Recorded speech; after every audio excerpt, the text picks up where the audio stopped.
For the first time since 2013, your Duke Blue Devils are heading to the ACC title game. Hello and welcome to a very special, there we go, special episode of the Section 17 podcast. I'm your host, Brian Kennedy, alongside my co-host, Josh Cox, the big dog, Scott Medlin, and of course, Jamie Holt. And as I stated, your Blue Devils are headed to Charlotte for the first time since 2013. I was wondering when you were going to do the soundboard to take on the Virginia Cavaliers in a rematch. Someone's having a little too much fun with the soundboard. A rematch from 3 weeks ago. We don't want to talk about what happened in the past. We're looking ahead to the future. We got another great episode. Dude, I'm about to mute you. We've got another great episode lined up for you. We've got a big mailbag. Thanks to each and every one of you who put in your question for this week. We got to give our predictions for the upcoming ACC title game. We've got a whole bunch to talk about, all things Wake Forest. But, folks, you know the deal. Before we do all of that, any of that, you see all these wonderful lights that we have on? We got to keep them on for a couple of more weeks. And, Josh, let's go ahead and get started with Hometown Air. Your HVAC system works hard all year. Shouldn't you have a team that works just as hard for it? Hometown Air's service contracts give you peace of mind, priority service, and preventative care to keep your system running efficiently for as long as possible. It's all about staying ahead of problems so your system lasts longer and your home stays comfortable. Keep it simple, stay comfortable, and enjoy the season without worry. Mention the Section 17 podcast for 10% off your next visit. Call 919-568-3212 or visit hometownairnc.com for your free quote today.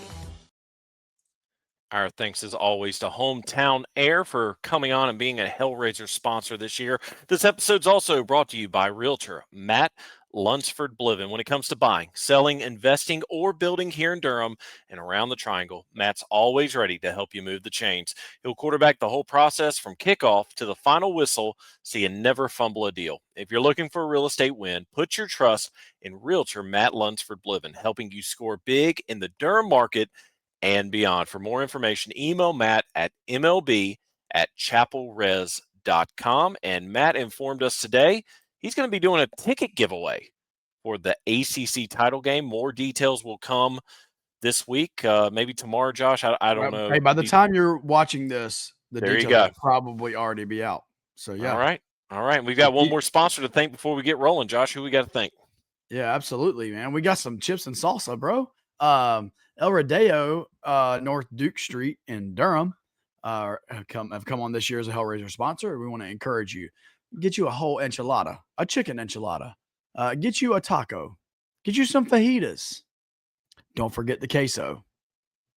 Another decent game from Queso this past week, by the way. But don't forget the queso. But they are on North Duke Street. They can handle a large party if you would like as well, with their private room in the back. Really good Tex-Mex food, drinks, anything you want. El Rodeo, North Duke Street in Durham. Thank you to our friends, Andres and Mario, and all the beautiful people at El Rodeo. All the beautiful people, all the beautiful Hellraiser sponsors. Thanks to each and every one of you guys that have supported us throughout this season. All right, guys, another great win for your Blue Devils this past weekend. Duke took care of business, handling Wake 49-32. We're going to give our thoughts here in just a moment, but we got to hear from the man himself. Here's one, Manny Diaz, post-game after the big win. I'm just immensely proud of this football team.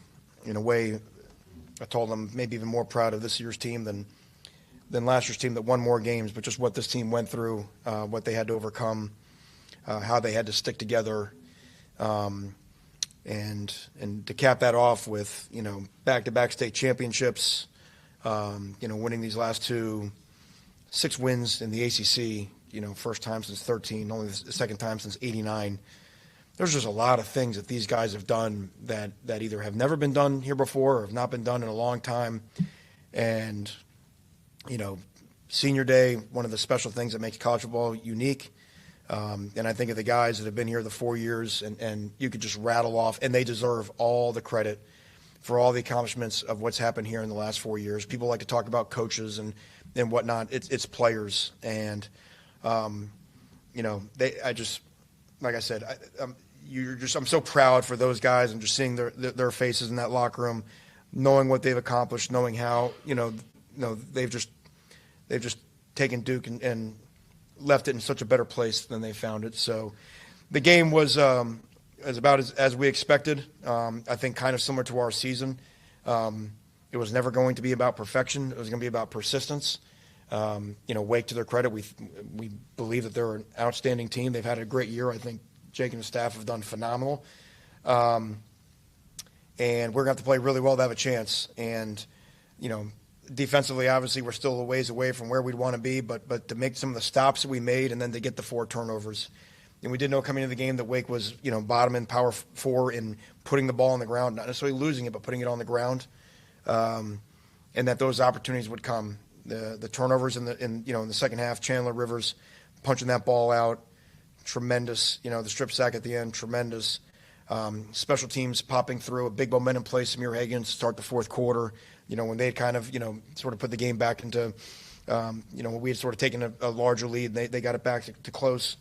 I think our offense had 4 short fields and scored 4 touchdowns. And you're not going to score 49 points against a defense as good and as well coached as Wake Forest without the help of some short fields. So I thought we played very good complementary ball, and we capitalized when we were given opportunities.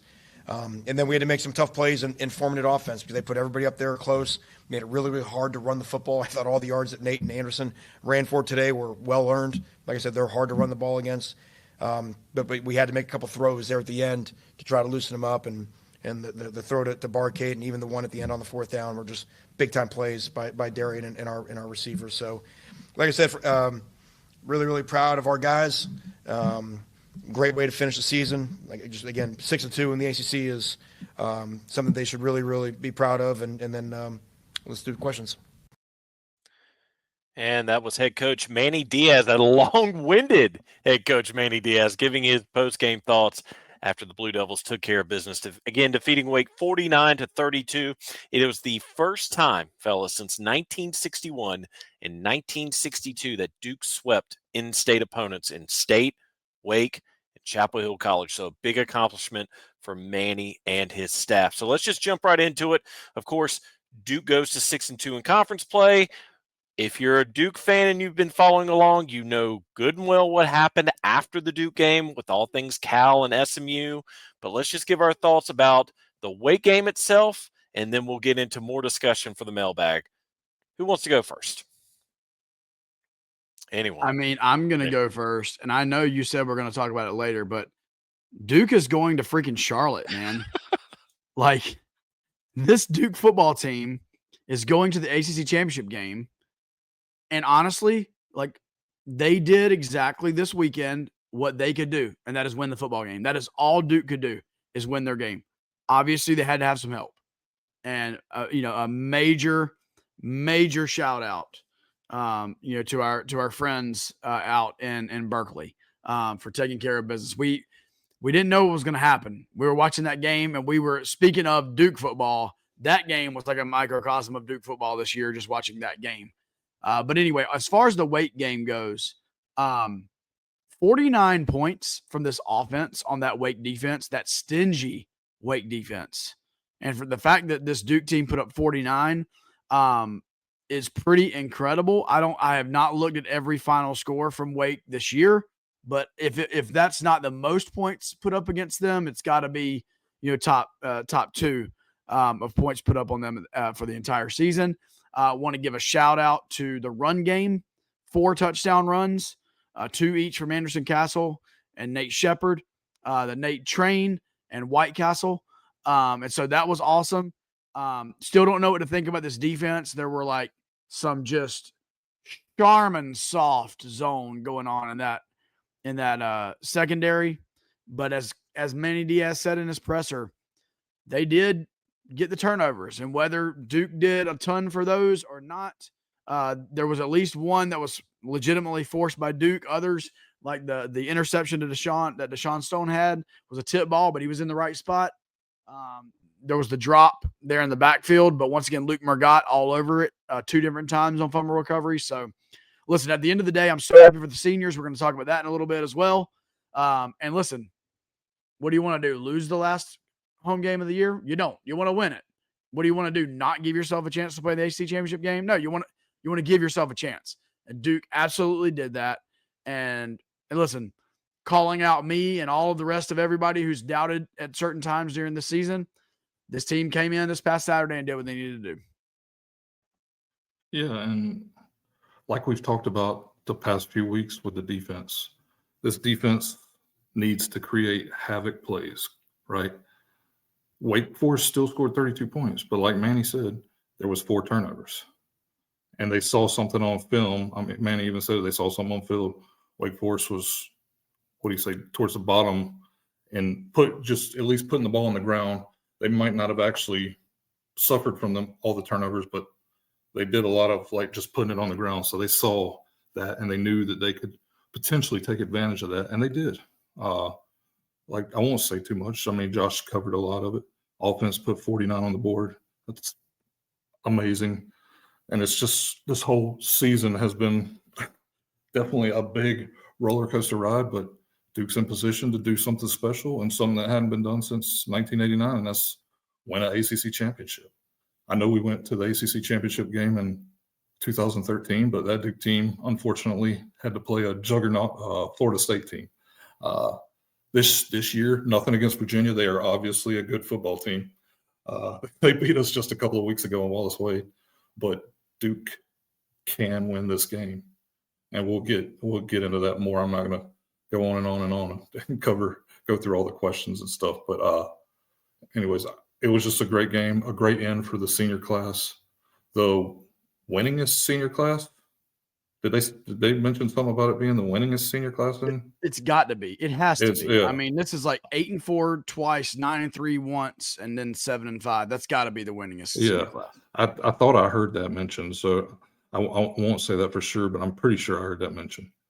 But what a win, and what a way to finish. Our friends from Cal, thank you. JKS, I think he's earned the fact that we can just call him JKS. He sliced and diced the SMU defense. He got us that win, and we appreciate it. Shout out to our Uso brother out there, JKS. Man, I'm telling you, dude, that was unbelievable. But great game Saturday. One of the great things to me, one of the things I noticed as we watched the game was it was mostly the seniors making the plays. Samir makes a great touchdown catch. Castle has 2 runs for touchdowns. Samir makes the great kickoff return, which shout out, by the way, to Nicholas's grandfather who sits beside us. He called the kickoff return before it happened. And I looked at him, I said, man, you did it. You called it. And he was so pumped about it. But, Francois had a great game Saturday. He may have had his best game as a Blue Devil. It was just great to see the guys clicking. Now, again, when you're running the same plays over and over and over again, back to back to back, and you're getting 15, 20-yard chunks, it kind of sucks. But it is what it is. They're learning. They're getting better. And I'm hoping maybe that we'll have a much better game plan this Saturday in Charlotte. But, hey, let's be honest. This team has way better of a chance than they did in 2013 in Charlotte. Because I was there. I was standing down there at the entrance where Florida State came in, and I told my wife, I'm like, these are grown men. Our guys, Kelvin Benjamin made Ross Cockrell and those guys look like they were about Bryce Young size, in fact. So there we go. But, Virginia's not that big, and I think our guys are going to compete. And who knows? How about if Duke wins the ACC Championship? Who had that on their bingo card? Because I want to see it. Because you're lying if you did. You're lying if you had Duke as ACC champion on your bingo card. But, man, looking forward to Saturday. Looking forward to another opportunity to see Duke football play. And, hey, we didn't have to leave the state of North Carolina to do it again. So that's even better. I echo everything the guys say. I will say this. If Duke does win Saturday, It will be their first outright ACC title since 1962. They did share the 1989 championship with Virginia, so that would be a huge accomplishment. And one thing I will say, and I zoned out, so if you said it, guys, stop me while I'm talking. I was looking up something for one of the questions that I know Jamie's going to ask. I'll be honest. How about Cade Reynoldsson in that fake that everyone thought was called, but he called his own number? Shout out to Cade. That was probably, I don't know, that's right up there with Todd's fake field goal. I mean, it's just special teams coming in the clutch 2 weeks in a row. Can I say this part real fast? Find me two other special team players, kickers and punters, that are fast and as smart as those two guys that did it in the last 2 games. That, hey, by the way, both were the go-ahead or winning scores to help Duke win. Just saying. Yeah, but you can't compare these two. The UNC crunch time ball game, but this was awesome, and I do love. I'll let you get back to it, Brian. I do love how the announcers were like, immediately the camera goes to Gabe Infante, and they're like, Gabe Infante, like special teams, and then after the game, it's like, yeah, that wasn't called. Cade read it and did it himself. So like that, I mean, I'm not taking anything away from Gabe. Obviously, our special teams has improved, as we mentioned last week, and got some hate for it, but it has improved. And Samir, by the way, why the heck Samir Hagans was not on kickoff returns at the beginning of the year, I will never know. Let's not bring this episode down, Josh. Come on now. No negativity. I will say this, and I think Tyler, our producer, would echo. I've never heard a group of players yelling at each other and yelling at the refs as much as the Wake players were. We were down on the field, and QB's yelling at wide receivers, QB's yelling at O-line yelling at the refs. Like, you could tell there was some dysfunction on the field. And, I mean, kudos to the defense. Even though there was a lot of big plays that were still given up, the fact that turnovers were had in this game, we haven't seen that in a long time from this Duke team. So, again, all around, it was a decent weekend. I'm going to say decent because there are still things to clean up before Saturday night's matchup against Virginia. But with that being said, we are going to move to the mailbag because, again, Jamie gave us at least a 7-hour notice of, hey, it's a pretty big one this week. So, Jamie, go ahead and get us rolling with that first question. Hey, and sorry to Wake Forest, but nobody really cares about you. So nobody really asked many questions about Wake Forest. I would say you're a little brother, but you're not even a little brother. You're kind of like that little annoying third cousin. Like, no, nobody really gave a crap about Wake. But I'll start with, I thought this was good. It was just a comment from Tyler Lister. It's time to call Hazley Mr. November. And I will say he's having a month, is he not? He's having a month, making some big time catches. Hey, listen, what's next, man? Maybe he'll start dating a superstar, like a global icon. Right. Taylor Swift might be deciding to make a change because Kelsey's falling off, And this question from Josh Cox, never heard of her. Scott, this is straight for you. This is for you. Could you give your emotional? Wait, you have to give the whole thing. Long-time listener, first-time caller.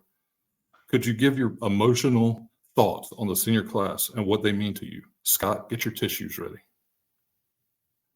I'll give Scott a second to think about it. Scott, you got to think about it. Prepared for this one, so keep this under 20 minutes. Keep it under 20 minutes. Yeah, so we got to be quick because honestly, with all these questions, so here's my thoughts on the senior class. My thoughts on the senior class: they were recruited by one coach, they were coached by another coach, and then they were coached by a third. They were coached by a second coach. So 3 different coaches that have had kind of their imprint on these guys. At least the guys that have been here for their entire career understood there are some seniors who transferred in, but to your Todd Polinos, right? Your Chandler Rivers, your Wesley Williams, your Trey Freemans, your VJ Anthony's, going down the list. You guys committed to Duke. They committed to Duke when Duke had returned to the basement. And no disrespect to David Cutcliffe, but the last 2 years under David Cutcliffe, this program had turned back to poverty. And by poverty, I'm talking about playing Virginia, losing like 47-0 or whatever it was, and just not showing up. So kudos to those guys for holding to their commitments through the coaching change. Kudos to Mike Elko for holding on to that recruiting class as well as he did. Kudos to Nina King for having a part in personally calling all of those guys and making sure their commitment stays strong. Shout out to the coaching change when Elko left and Manny Diaz was brought in. Those guys have been through a whole lot. And as Jamie mentioned earlier, I don't have the verified proof on this, but like, I don't see how they're not the winningest class in Duke football history. And so we're going to miss several Parkers, Brian Parker, add Justin Pickett to the list. I missed those two guys earlier. We're going to miss those families, the tailgate hangouts, all those types of things. Never forget meeting Chandler Rivers, meeting Derek and Cheryl Rivers, spring ball true freshman year outside of the baseball field. They came walking by and met them for the first time. Anyway, we love those. We love this class, and gonna miss them. So I didn't cry. Sorry. Anybody else, or Scott, do you want to take it from here, brother? I mean, I wasn't really prepared, but we'll go ahead and I'll give you my thoughts. I mean, going into the game, just the fact that knowing these seniors, this was their last chance. And let's be honest, I mean, all the Durham guys are gone. This is the last time all the Durham guys are playing. And that was one of the things that hit me Saturday, and then thinking the O-line's going to be gone next year. But then I started thinking about like what Josh just said. We got to know a lot of these players. We've got to know a lot of these families. And to me, that I think is one of the best parts about what we do. Now, we're fans, and we love Duke football. We love Duke University. And we didn't graduate from there, for those of you that are going to whine and complain. But we still love the place like we did. We're just not paid like it. But anyway, but we got a chance to know these guys, know these families. And every year at the end of the year, man, it stinks, because then you lose these folks that you run into them 10 years from now. They'll go back to memories of the tailgates and things like that. But this senior class is unique, like Josh said. The fact that they were here and went through all this stuff they've gone through, and they still were able to come out. And who, again, like I said a minute ago, who would have thought this team was going to the ACC Championship? 3 weeks ago, they had an opportunity to go to the ACC Championship, and then got laughed off the face of the earth when they got beat by Virginia. Well, guess what? This senior class willed this team. Now, granted, they had to have some things work their way, but they still willed this team to victory, to win, to have a shot to go to the ACC Championship, who at 11:30 p.m. this Saturday night could be the ACC champions. So shout out to these guys. And I don't win or lose or draw, it doesn't matter. These are a bunch of great dudes, obviously, for sticking it up, being men, staying with their commitment. And that Duke degree also helps a little bit too.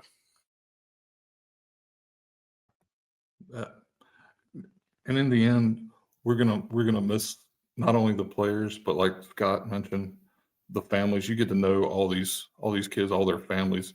I mean, in particular, because we see them at the tailgate and stuff like that. So, and just a few weeks ago, this sorry, something got me in the chat there.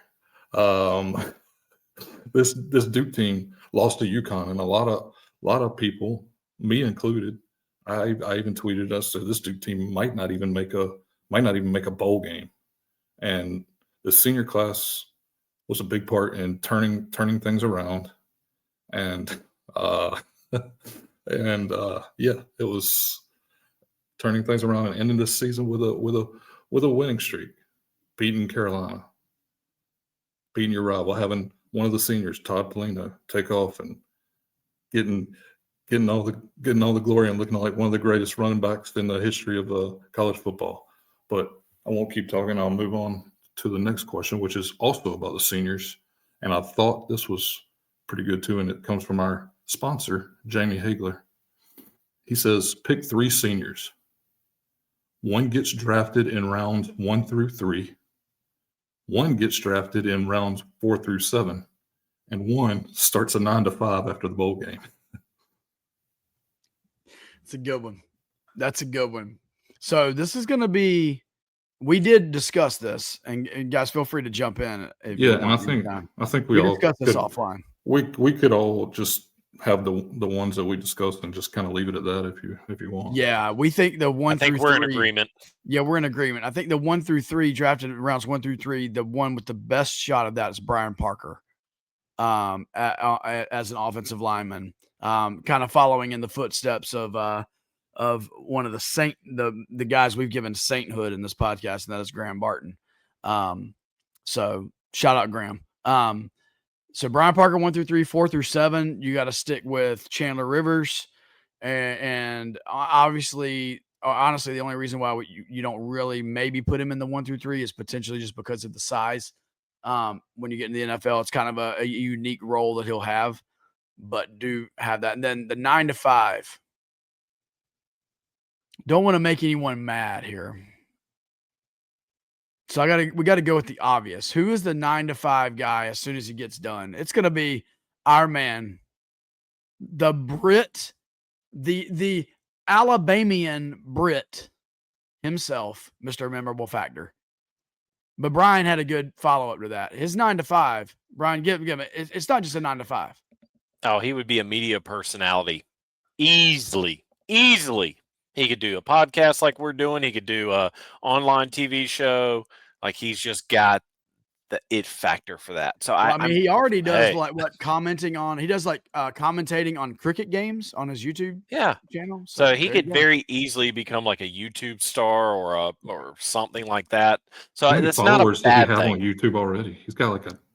It was like almost close to 100,000. Yeah, it was crazy. Wow. So yeah. Yeah, shout out to Section 17 who's trying to get to 1,000. You guys got to help us out. Yeah, Mim could push, maybe 50,000 over. That'd be great. Next up, I got Lane Phipps. He says, "I know I've been bipolar in these comments, but that's Duke football, baby." And no, not Lane. No, love you, Lane. I feel like that was the most complete game that this team has played all season. I could agree with that. Special teams once again shined. Defense made stops when it mattered most, and the offense scored. I'm not sure if it's been explained, but why did Duke elect to go for it on that last drive? He says, on one hand, Todd Polino deserved the opportunity to kick a field goal on senior night to officially put it away. On the other hand, I love delivering a kill shot, but it would have been a bad look had it not ended. Did the analytics maybe play a part in the decision? And I think if you kick the field goal there, you only go up 45-32. And we have all seen that story before, right? Wake scores 2 touchdowns and wins the game. So it was the right decision to – nothing against Todd. Obviously, I would have liked to have seen him get a field goal on senior night. But going up 49-32, it was the right decision to go for it. Even if you miss it, I mean, Wake would have got the ball inside the 10-yard line, right, or something like that, down 10 points. And you still would have been 2 scores, right? So what you did there is you made it 3 scores in ball game. Yeah, so. And our guy Rich he's kind of the guy in Manny's ear, telling like, hey, here's what the analytics are saying, here's what the analysts are saying, or whatever. Not analysts like the not the TV analysts, but like what Duke's numbers people are saying. So and actually, what was funny is I know I wasn't at the game when I was watching, so Rich got some TV time on Saturday, and they showed him and they talked about him, and I thought that was pretty cool. Wes loves him because he used to work with him at Elon back in the day. Oh, okay, that's the connection. Because it was Wes that they showed him, and Wes started talking. All right, at Big Deck Defender, he says, I have one question and one question only. How in the bloody hell? Yeah, and I don't know that anybody has that answer. I think we've seen all sorts of comments on social media from everyone from, what is it, Nicole Auerbach, yeah. They wanted them to ditch Duke and just allow Miami into the ACC title game, which, Nicole, that's ridiculous. If you're listening, which is probably not. But anyways, that's ridiculous. But yeah, I mean, the most ridiculous thing had to happen. But honestly, Duke didn't have the most ridiculous scenario. It was Miami that had the most ridiculous scenario. Duke's, I mean, it started, at 12 o'clock. We thought that Miami might try to, beat Pitt pretty badly, which they did, because Miami was trying to show off for the playoff committee. And then, Duke beat Wake Forest, and it wasn't the craziest thing, but I wasn't thinking it was going to happen. I was thinking SMU would beat Cal, but there we go with the interim coach. Brian said it before, the interim coach. Whenever a team gets an interim coach, they come out and they play with their hair on fire, not heads on fire. What do they say? Hair on fire. And that's where we got Duke legend, JKS. Anybody else got anything? All right, this is for Brian. Brian Owens, what would a win in the ACC Championship game give us? He says, I know we won't go to the CFP, but would it give us an upper tier bowl game?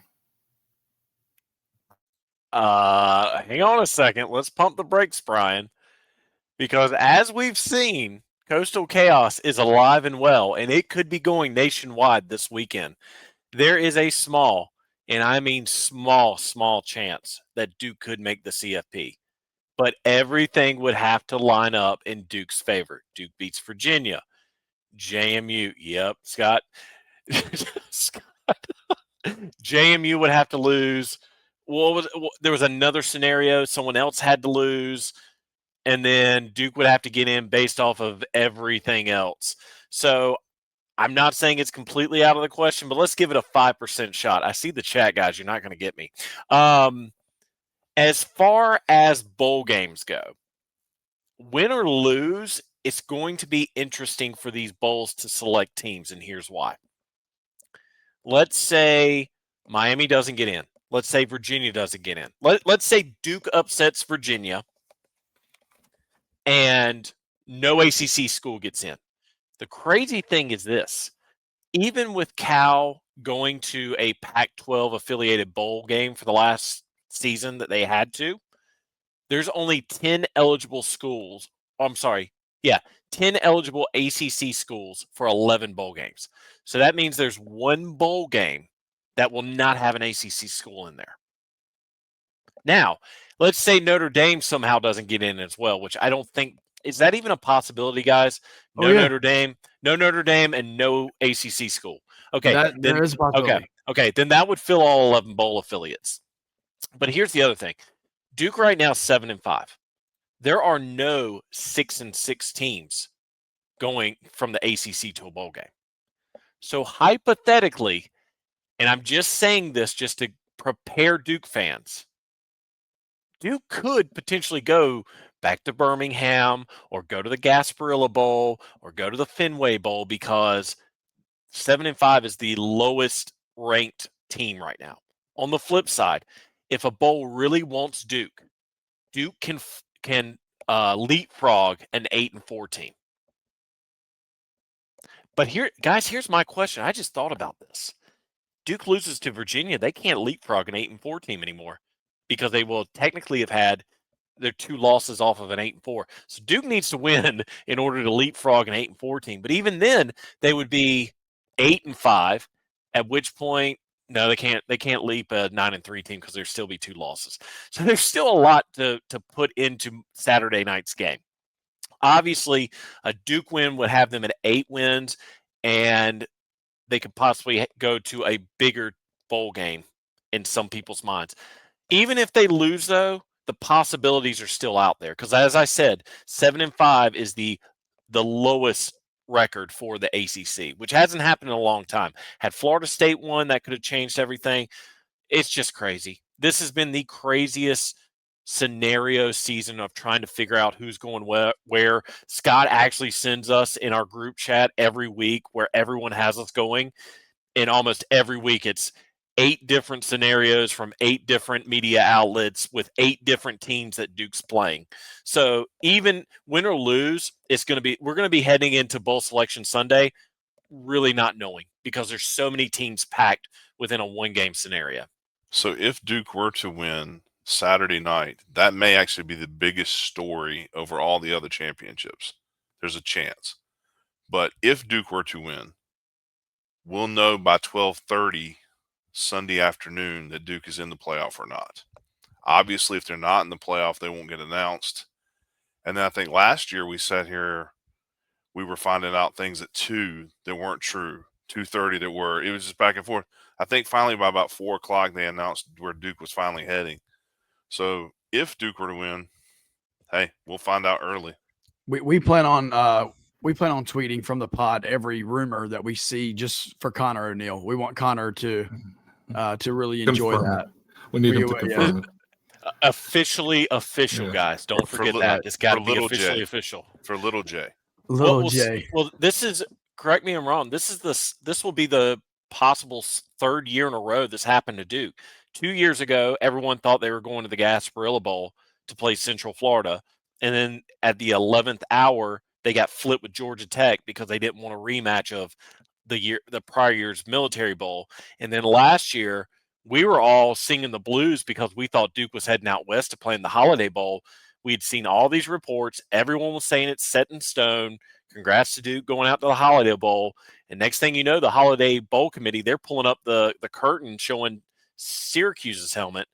And so we were all shocked by that. And then Duke, of course, goes to the Gator Bowl to play Ole Miss and Jackson Dart. So anything's still possible, folks. It really is. Look, at the end of the day, win the football game, you look better in your resume. And like Scott said, you turn the whole country into chaos. People are going to be arguing about who should get in. And then, hey, who knows? As Brian mentioned, JMU could take the L. Tulane could take an L. There's a lot of things that could happen this weekend that could really make things interesting. And who knows, man? And if we're being honest, looking at JMU, they have not played anybody. They got the 118th ranked strength of schedule. I mean, Duke would be 11-1 against that schedule.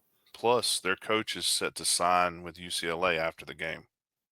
I did confirm, though, they are going to let him go through the playoffs or a bowl game. So he will not be leaving until after their season is done. JMU, that is. All right. And honestly, I respect Tulane because Tulane, they play a tough schedule. So, even if they lose, they wouldn't get in if they lost. But if they win, they're in, no doubt. Next up, at the Duke of QP says, what's the best way for him to tell his wife he's going to Charlotte? And I'm going to make a location change so you guys can discuss and tell him. Oh, this is our favorite part. Nope, you can't turn the camera off. Nope, everyone wants to see you relocate, Yeah, Jamie. here- There we go. It's the Blair Witch Project, Jamie Holt style. Yeah, so the Duke, obviously Duke, he's a Texan, and so there's a lot of things you could say. You could be like, you're going out to wrangle some steers, gonna be out wrangling some steers for a little while, and before you know it, you're calling her and saying, I'm in Charlotte. I hopped on a plane. I made it to Charlotte. Another thing, you could man up, right? And you could be like the leader of your house and just be like, hey, we're going to Charlotte. You're getting on this plane and we're going to Charlotte. I say that in jest. But yeah, what do you guys think, man? How are you going to convince your wife to come out of state and go to the ACC Championship game? Well, Tyler's actually in the background listening to the episode, our producer. He made a good point. Just say you're going to go out for some milk and not come back. I like that. Well, I got to go gas up the car, honey. I'll be back when I can. Jamie's now relocated. Okay. Kind of sideways camera, Jamie. You need to look. When I got home Saturday night, I went ahead and informed my wife, hey, there's a possibility. And she was like, oh, okay. All right, Jamie, perfect timing. All right. We did marriage counseling and everything. We're good to go. I'm back. All right. And you didn't fall down the stairs. Almost. It was close. Oh gosh, I was waiting for it. It was close. It was close.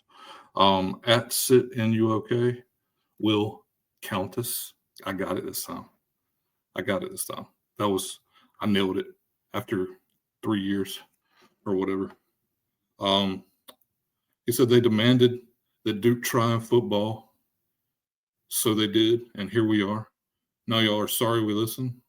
We were content with basketball, but you made us pay attention and have to care about football.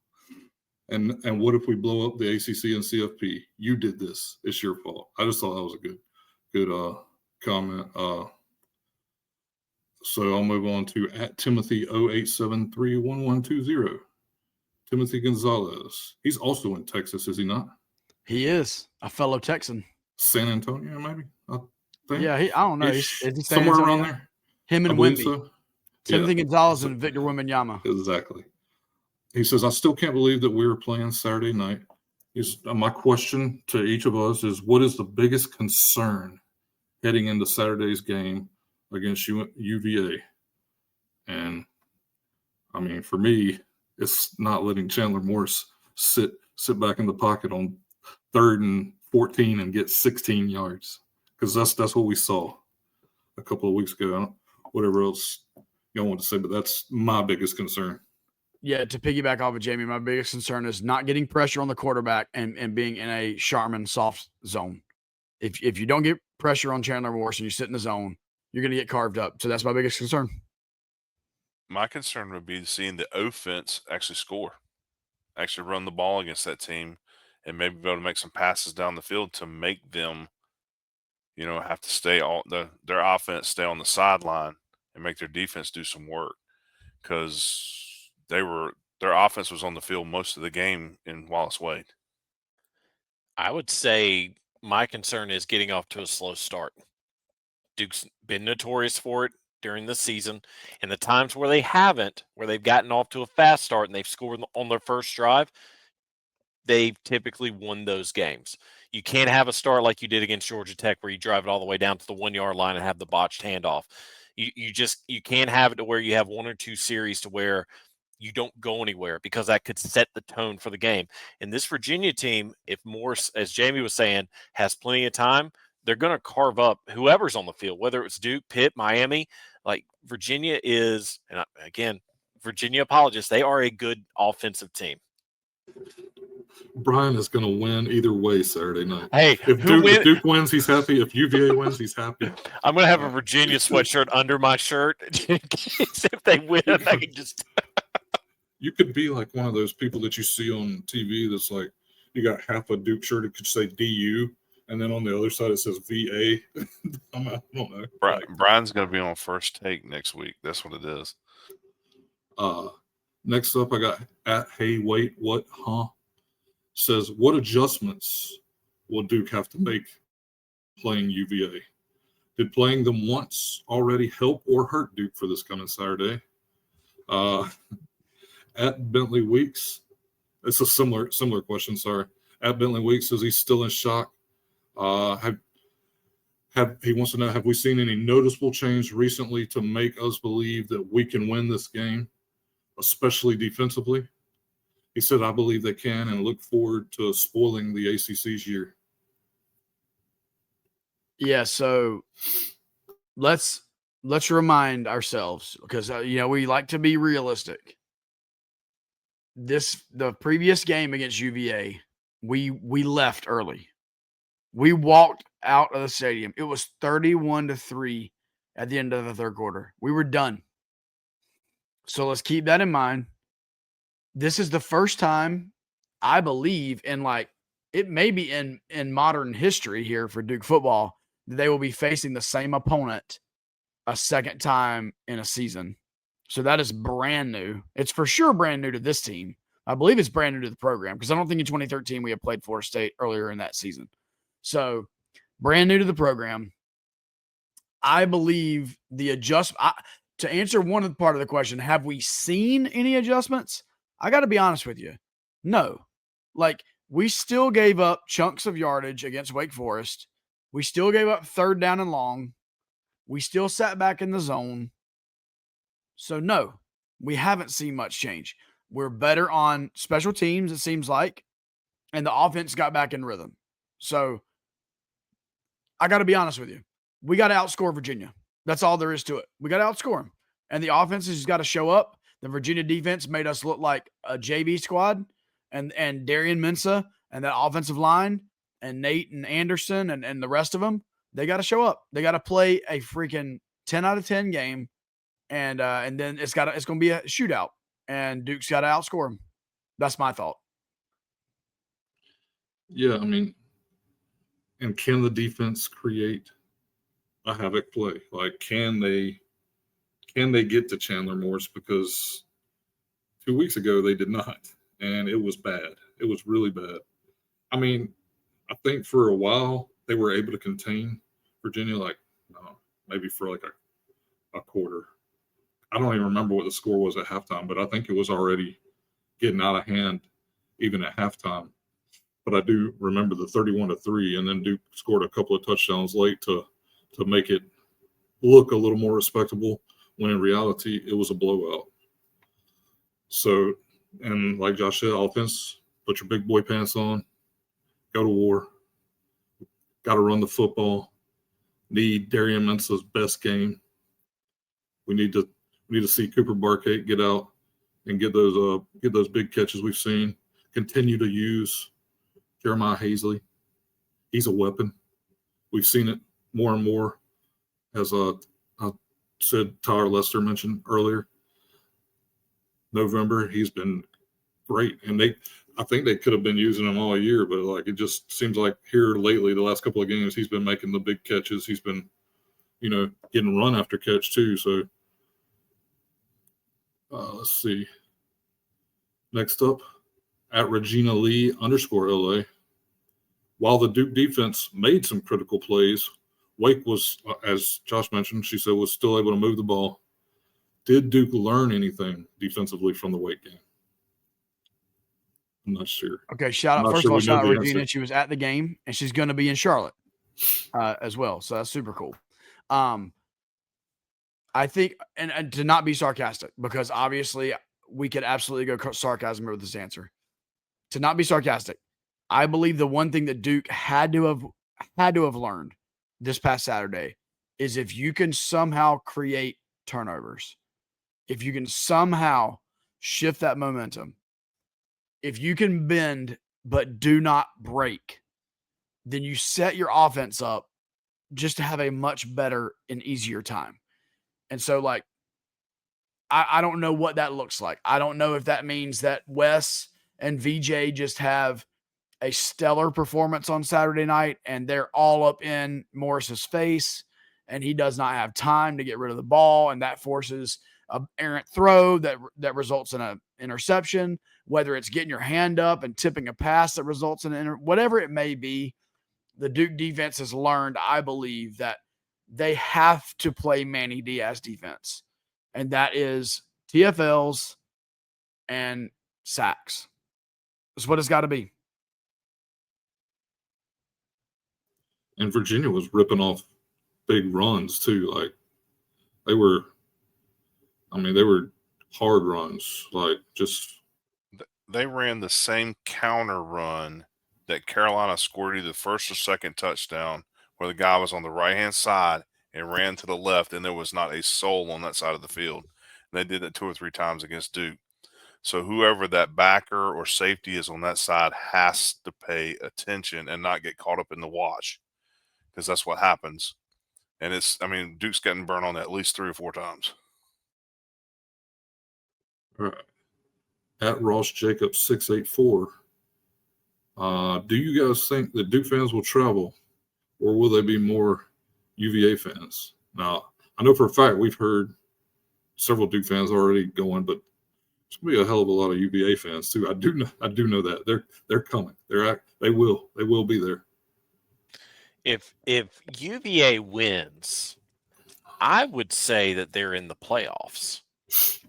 I mean, obviously, I listen. I know. I'm just saying, mindset wise, for these fans, with everything that Tony Elliott has gone through in these first 3 years being the coach, there's gonna be a lot of maroon and orange in the stands. On the flip side of it, though, maroon. All right, wait, no, Navy. God, Navy. Sorry, God.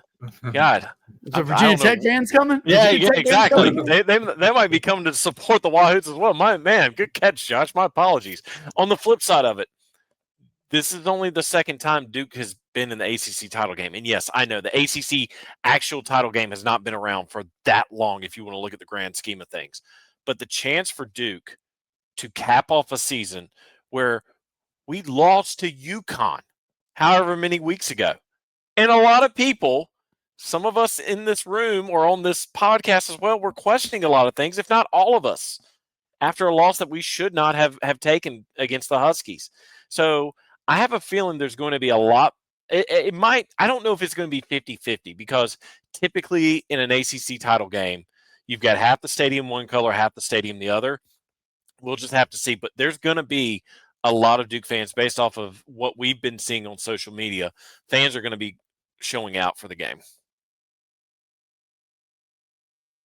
Yeah, and shout out, we'll be there. We will have a tailgate. We're going to give you information on that at the end. So just hold tight. We'll give you that in a second. God, maroon and orange. What was I thinking?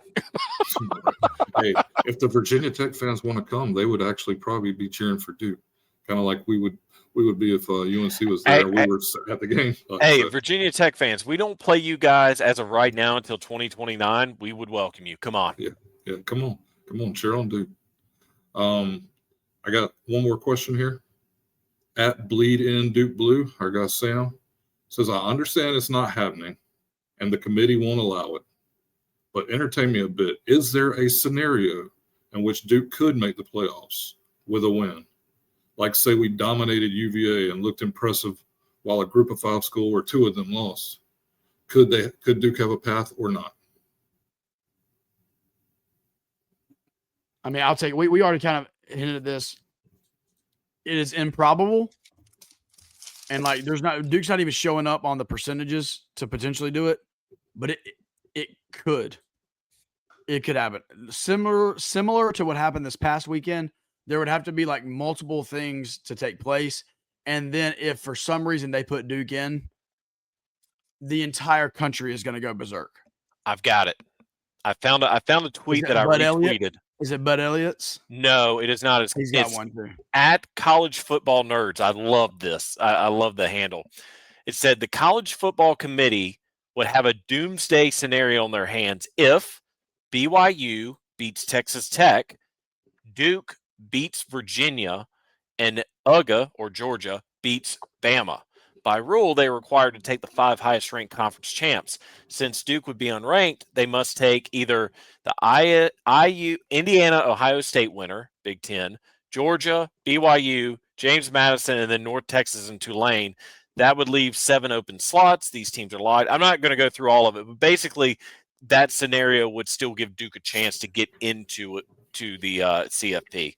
Again, a very small, way outside in the left field chance, but anything's possible with what we've seen.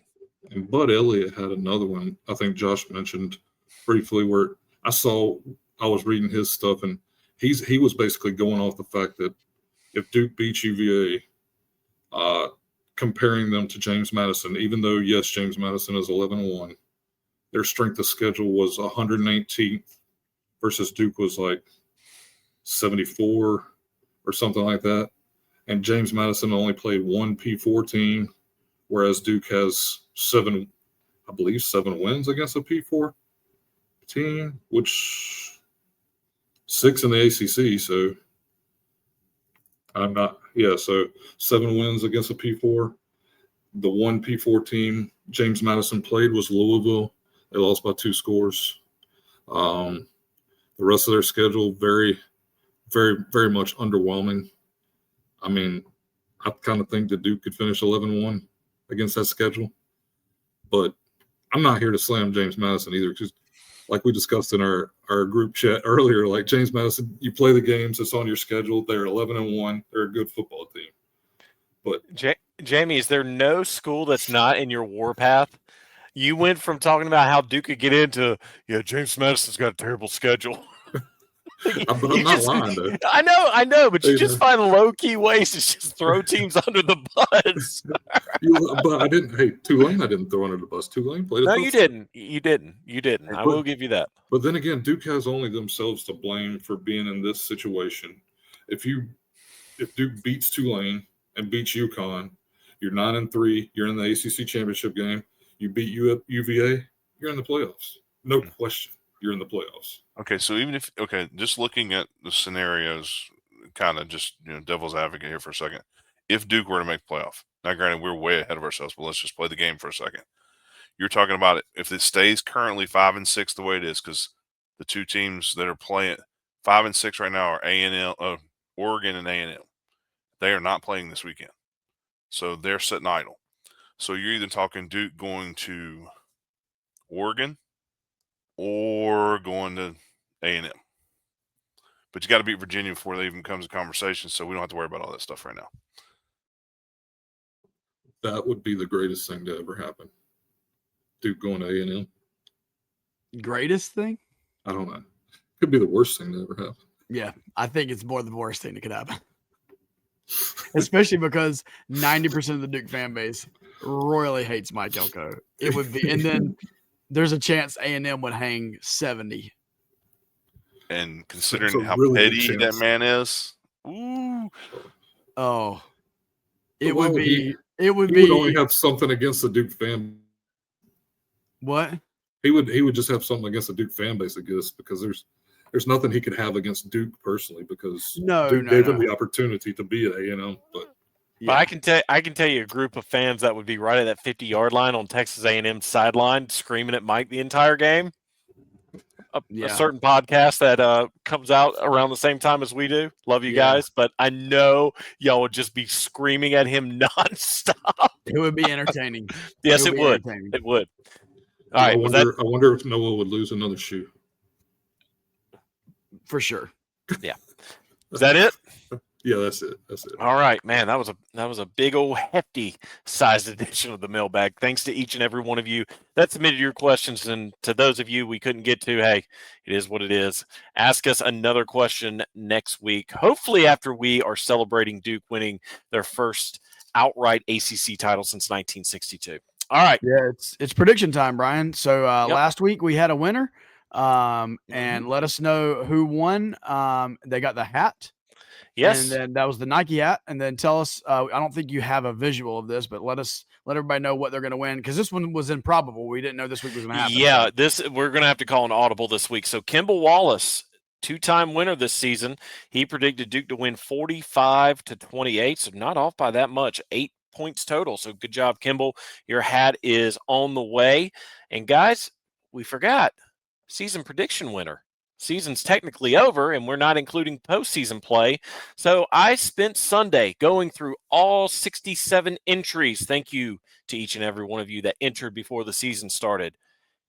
I thought I was going to have to spin a wheel, or I thought I was going to have to go down to the tiebreaker of the ACC top 5 finishes and who Duke would lose and win against.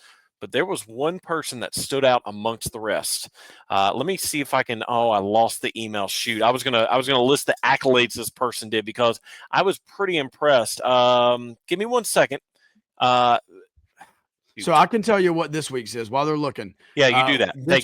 This week we will do a prediction. Once again, we weren't necessarily planning on this, so this week we will be giving away a Gothic D. So Jamie, bend your head down. That's the black one. We've got a navy one, but we now have a royal blue one. So a Gothic D royal blue hat. It is not a fitted hat, so it's a snapback, and we will send that to the winner of this week's.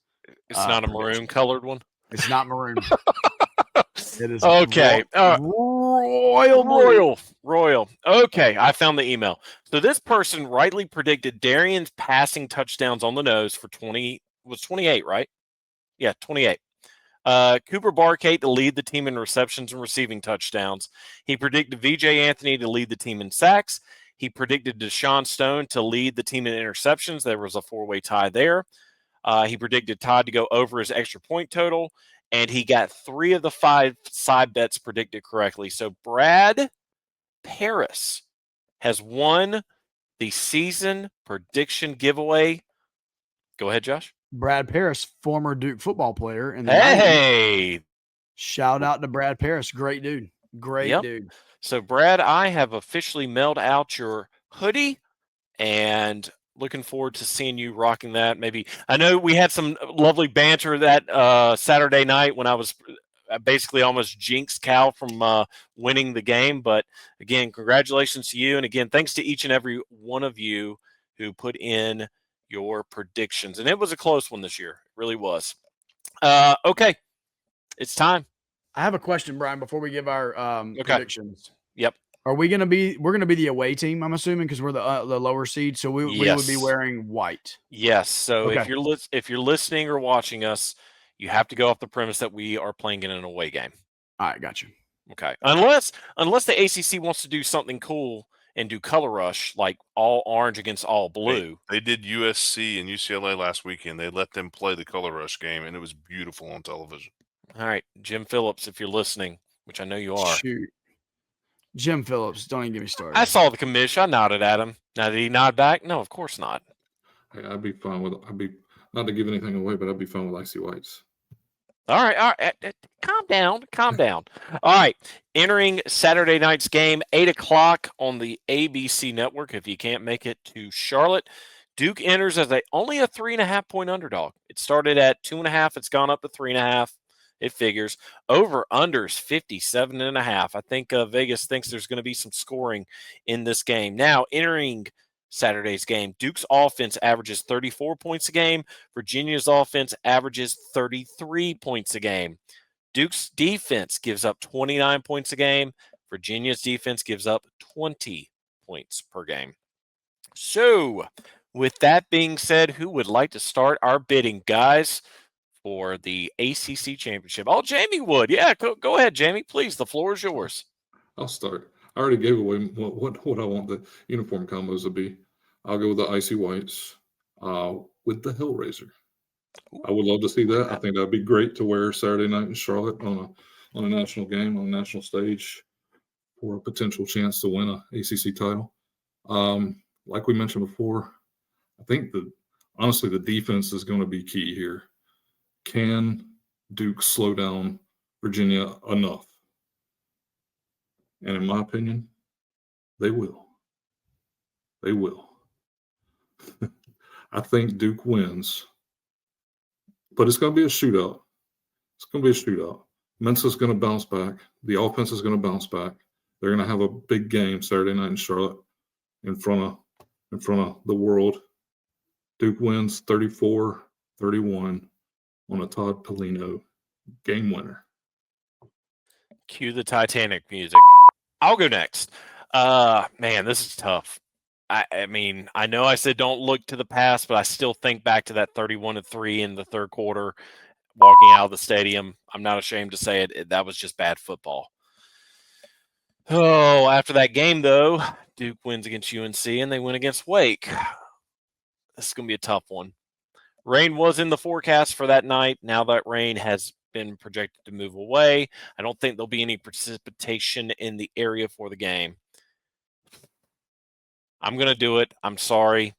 I think I know that we joke about me liking Virginia, but I just think Virginia is the more well-rounded team right now heading into the conference championship.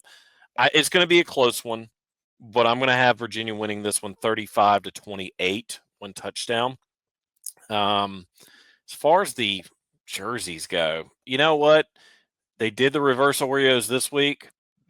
This past weekend, they're gonna do the Oreos this weekend. I don't like to admit that, but I could see that just being the easy solution with a week that I don't think anybody from the team expected, just with all the scenarios. None of us expected to be in Charlotte with the scenarios.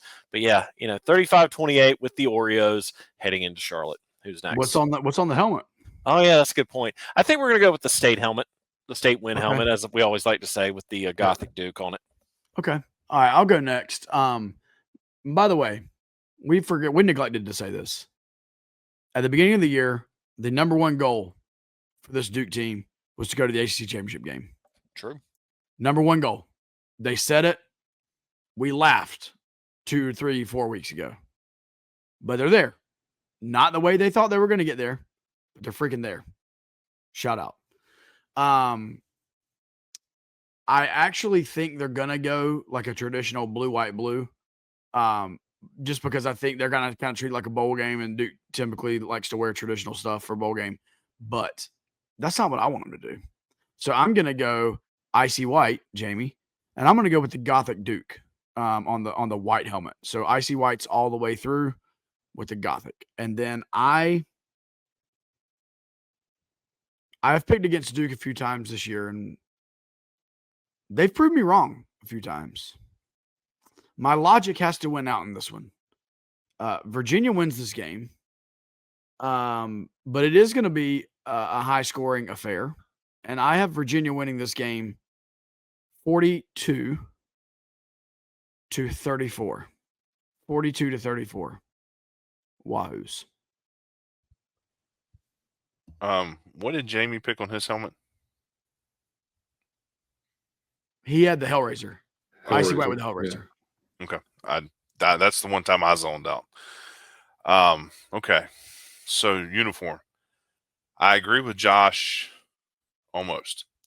I do think it's going to be blue, white, blue to go up against the navy, white, or navy, orange, whatever. Crap. If they go navy, white, that means Duke would almost have to wear black pants or blue pants. So actually, that may work out in our favor. Sorry. Just thinking this through as I'm talking. So on the helmet, I like the Gothic white, the blue helmet with the Gothic Duke, white jerseys, blue pants. I think it's a traditional look. I think it'll jump out on television. As far as the score, and shout out to Tyler. He mentioned in the chat here that he picked the Oreos last week just to tick everybody off, and he was right. Score concern. Now, see, that's where it gets interesting.